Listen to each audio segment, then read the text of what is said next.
Bonjour, my name is Justin. I'm here at La Cuisine Paris in the heart of Paris, and I'm excited to be able to teach you today how to make the French iconic pastry, croissant, and a few other things besides, still working with the same dough. Okay, here we go.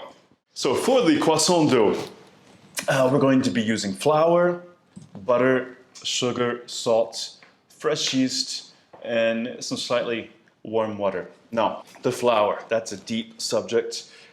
Without going too deeply into that deep subject, flour is different all over the world. The wheat is different all over the world, and so the milling techniques are different. So this is what would be called in France pastry flour. However, I would recommend trying bread flour at home.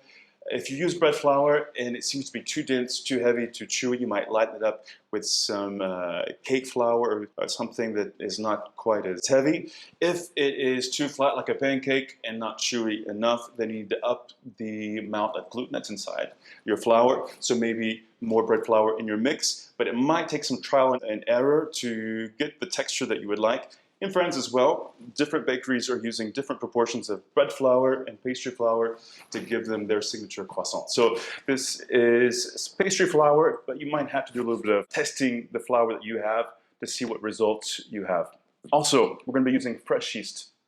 Fresh yeast is always nicest to use because it's never been industrially dried up and put to sleep. It's ready to go as soon as you add it to your dough. Now, fresh yeast weighs twice as much as dry yeast. So if you want to use a little bit of dry yeast, you use half as much as what is indicated on the recipe. So, for example, if this is 10 grams of fresh yeast, you would use 5 grams of dry yeast, and it still works.